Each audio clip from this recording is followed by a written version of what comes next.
In the heart of Ashbourne City stood the Whitlock Hotel, a towering building of marble and glass.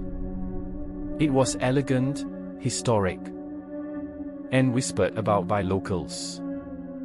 The reason was simple: room 713. Guests who stayed there either vanished or checked out claiming the room wasn't empty.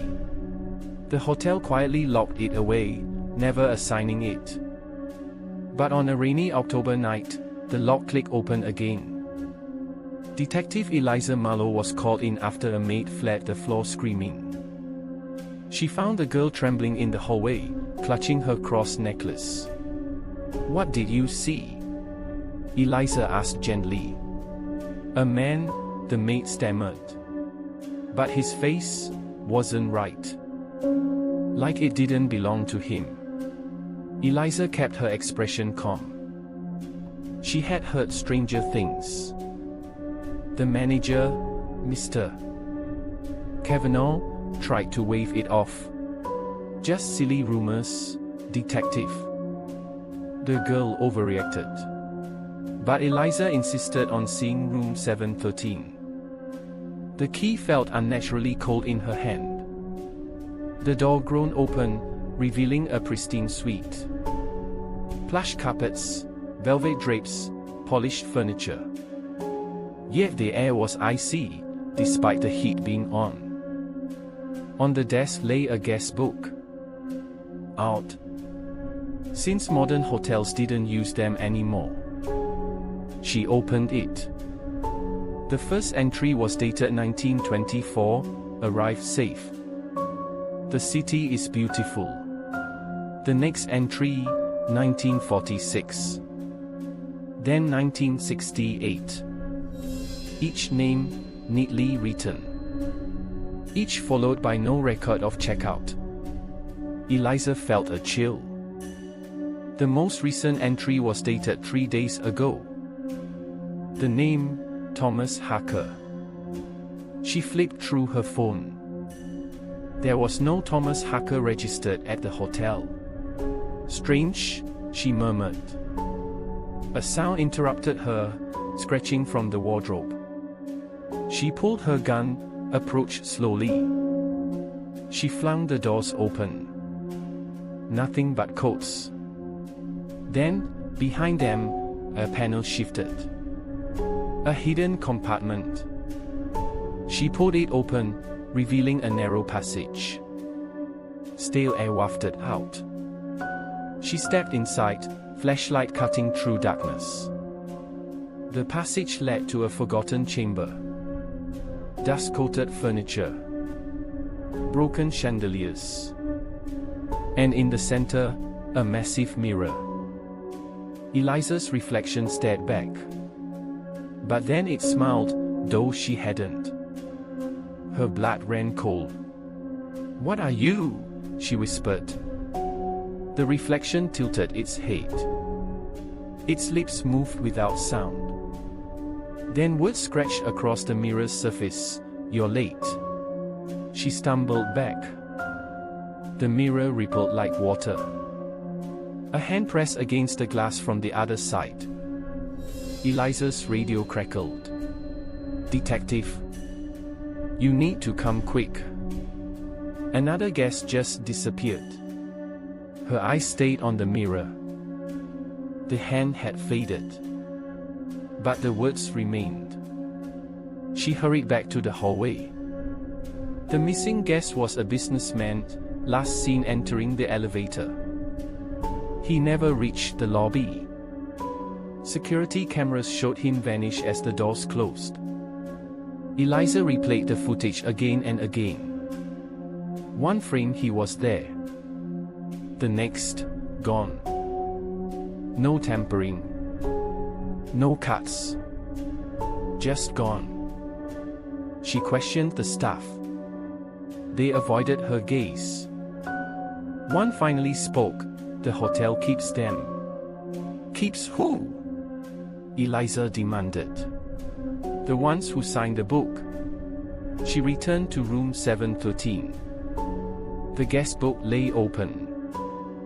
A new name had appeared. Robert Lang. The missing businessman. Her stomach tightened. The book was writing itself. She touched the page. It was warm, pulsing faintly like skin. She snapped it shut. The mirror in the hidden room hummed. She went back inside. This time, her reflection was gone. Only the empty room stared back. A whisper filled the chamber. "Trade." "What do you mean?" Eliza asked. The glass shivered. Images flickered across it, faces of the missing. Their eyes were hollow. Their mouths moved in silent screams. "Trade," the voice repeated. "For freedom." Eliza gritted her teeth. "I don't make deals with monsters." The mirror cracked. Shadows spilled across the floor. They slithered toward her. She fired her gun. But the bullets vanished into the dark. A hand grabbed her ankle. She kicked free, heart racing. The shadows hissed, retreating into the mirror. The crack sealed itself. Eliza fled the chamber, slamming the panel shut. But when she reached the hall, the air was colder. Guests stared at her blankly, their faces expressionless. Too still. Too quiet. She realized with horror, they were hollow. Shells. The hotel was filling itself with stand-ins. She bolted downstairs to confront Kavanaugh. "What is this place?" she demanded. His eyes were empty. His voice was not his own. "The hotel feeds. The boat binds. The mirror keeps." Eliza stepped back. Kavanaugh's smile widened unnaturally. "Soon, detective, you'll sign too." She ran. Through the lobby. Past the staring guests. Toward the exit doors. They swung open, but outside was not Ashbourne City. It was the same lobby. She froze. The hotel had folded around her. A trap. The whisper came again. "Trade." "No," Eliza snarled. She pulled the book from her coat. She hurled it into the mirror chamber.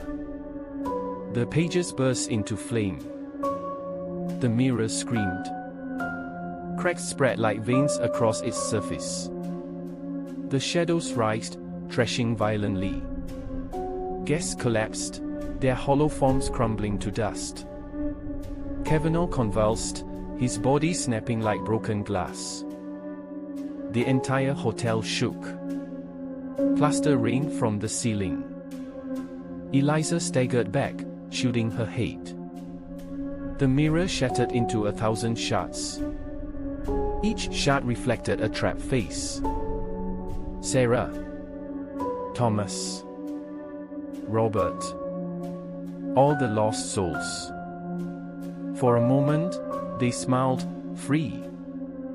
Then the shards disintegrated into ash. The book shriveled to nothing. Silence fell. Eliza found herself outside. The hotel loomed. But its windows were dark, lifeless. The neon sign flickered once. Then died. Ashbourne's fog lifted faintly. She breathed hard, heart racing. It was over. Or so she thought. Her phone buzzed. A new message. From an unknown number. "Thank you for freeing us. But the room remains." Eliza's blood ran cold. She glanced back. On the 7th floor, one window glowed faintly. Room 713. She tightened her grip on her gun. This wasn't over. The hotel would wait. And so would she. That night, she filed her report. The department wouldn't believe her. They never did. She didn't care. Because she had taken something from the hotel. A shard of its mirror, small, sharp. And on its surface, words were scratched faintly, "We'll be back." She locked it away in evidence. But sometimes, late at night, it hummed. And she knew room 713 was only sleeping. Waiting for the next name to sign. Waiting for the next detective to be late. Waiting for the next trade. Eliza lit a cigarette, staring at the city skyline. "Not this time," she muttered. But the shard pulsed faintly in its drawer. As though laughing. The Whitlock Hotel was patient. It always had been. And though the mirror was gone, the hunger wasn't. Eliza poured herself a drink. She replayed the whisper in her head. Trade, trade. She closed her eyes. She dreamed of endless hallways. Of doors that opened into more doors. Of a guest book with her own name at the bottom. She woke with a start, sweat on her brow. The phone buzzed again. Same number. Check the drawer. Her chest tightened. She rose, walked to the evidence locker. She pulled out the shard. Her reflection stared back. This time, it smiled. "You're late," it mouthed. Eliza dropped it, heart pounding. The shard rolled across the floor. It didn't stop. It slid, impossibly, back toward room 713's key. The key glowed faintly. Her hands trembled. The hotel was calling her back. And she knew she would answer.